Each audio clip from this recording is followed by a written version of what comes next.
a cúpula do partido de pegar R$1,5 bilhão. Vamos ver os 8 denunciados? Olha só. O ex-presidente Lula aparece na denúncia como chefe e grande idealizador do esquema. E em seguida, a ex-presidente Dilma Rousseff vem como a grande negociadora na compra de apoio, junto com os ex-ministros Antônio Palocci, Guido Mantega, Edinho Silva e Paulo Bernardo. A senadora Gleisi Hoffmann, atual presidente do partido, e o ex-tesoureiro João Vacari Neto completam a cúpula petista de denunciados. Rodrigo Janot mostra como os acusados montaram uma rede de arrecadação de propina no governo, principalmente via Petrobras. O ex-presidente Lula foi apontado como líder do esquema e, por isso, se condenado, pegaria uma pena maior, não é, Juliana? Chico, a Ana Luísa mostrou aí todos os nomes dessa nova denúncia, né? E para o Procurador-Geral da República, Lula foi o grande idealizador dessa organização criminosa. O Ministério Público somou pagamentos de vantagens indevidas a Lula de R$230 milhões por suposto favorecimento às empreiteiras Odebrecht e OAS. A denúncia analisou o esquema desde 2002. A cúpula do PT cometeu, pelo menos durante 14 anos, crimes contra a administração pública, segundo o Procurador-Geral da República. Na denúncia, ele fala que o esquema envolveu órgãos como Petrobras, BNDES e Ministério do Planejamento, e que o esquema permitiu que os 8 petistas recebessem de propina quase R$1,5 bilhão. O procurador diz que só na Petrobras o prejuízo gerado foi de pelo menos R$29 bilhões. O documento fala que Lula foi um dos responsáveis pela constituição da organização e pelo desenho do sistema de arrecadação de propina, seja porque na qualidade de presidente da República por 8 anos, atuou diretamente na negociação espúria em torno da nomeação de cargos públicos com a intenção de obter de forma indevida o apoio político necessário junto ao PP, Partido Progressista, e ao PMDB, para que seus interesses e do seu grupo político fossem acolhidos no Congresso Nacional. O procurador diz ainda, no lugar de negociações políticas, temos negociatas ilícitas, nas quais a moeda de troca não era simplesmente divisão de poder para governar, mas sim a compra de apoio político com a utilização de dinheiro público.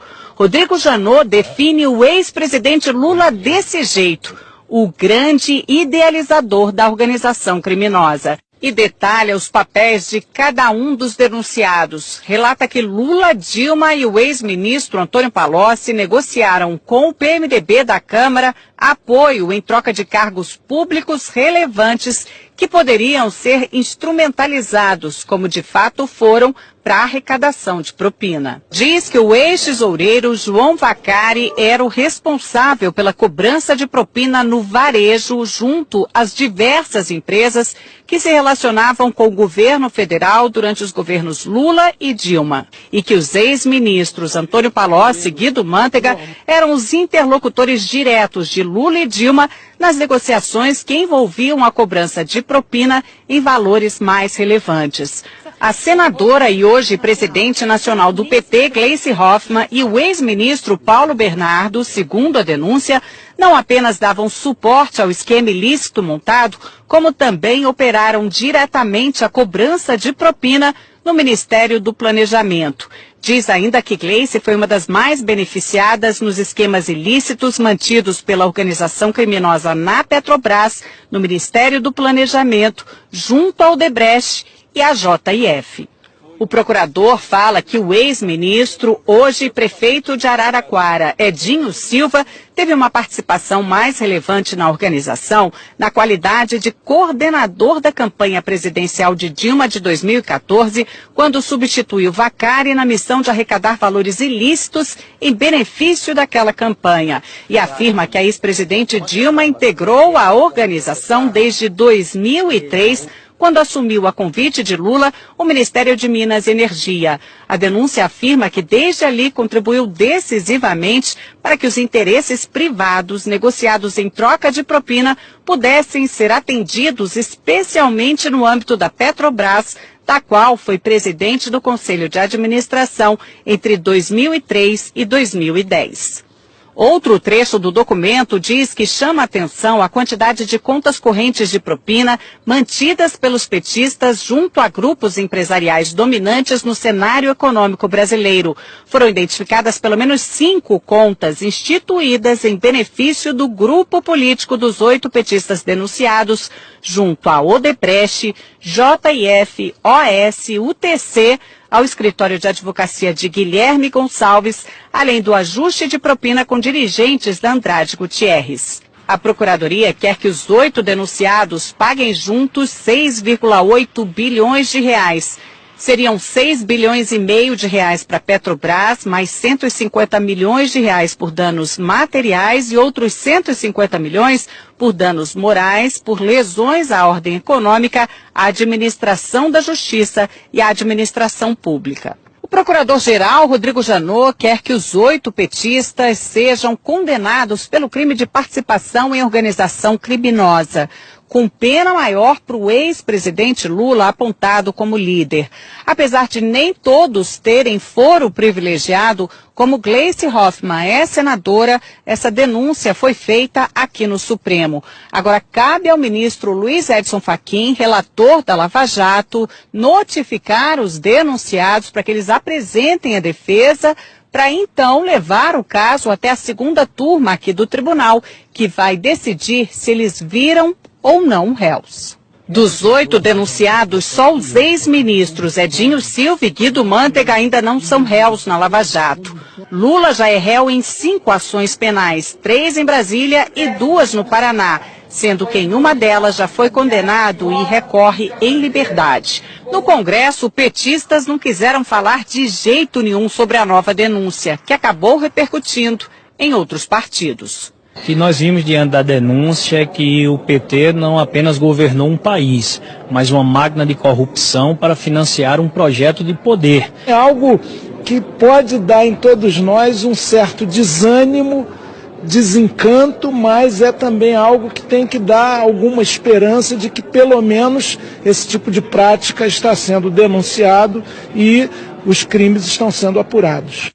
A assessoria de Dilma Rousseff diz que não foram apresentadas provas ou indícios de materialidade de crime e que a denúncia não tem fundamento e que caberá ao Supremo garantir direito de defesa e rejeitar a denúncia. O ex-presidente Lula disse que não conhece o teor da denúncia, que esse é mais um exemplo de mau uso das leis para persegui-lo, que não praticou qualquer crime, muito menos participou de uma organização criminosa. Afirmou que a denúncia é uma ação política.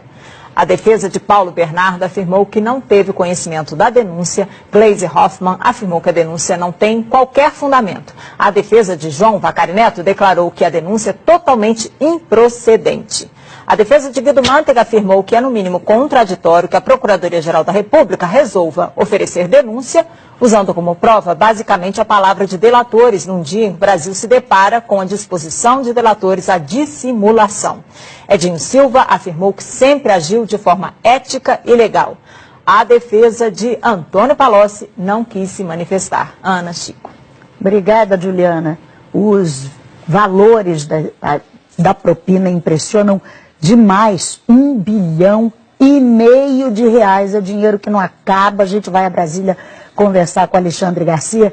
Alexandre, os valores são inacreditáveis, né? Pois é, as pessoas comuns não fazem ideia aí do que seja 1,5 bilhão, né? 1,5 bilhão atribuídos pela Procuradoria-Geral da República a 8 pessoas. Mas é mais ou menos como multiplicar aquele apartamento banco do Gedel por 30 vezes o que foi contado ontem na Bahia. E Janot, que confessou ter agido por medo e não por coragem, né, ao reagir às novas revelações envolvendo o procurador Marcelo Miller e a JBS, e que parecia atingido por uma flechada de Joesley, mostrou que ainda tem flechas e alvejou ontem, como a gente viu aí, uma parte do esquema petista, né, desde ex-presidente da República até a presidente do partido. Reagiu E não se sabe se já usou todas as flechas ou ainda haverá mais bambu nesses 10 dias depois de homologada a colaboração premiada do doleiro do PMDB, Lúcio Funaro. Olha, aquele apartamento emprestado na Bahia cheio de dinheiro é um retrato da corrupção brasileira.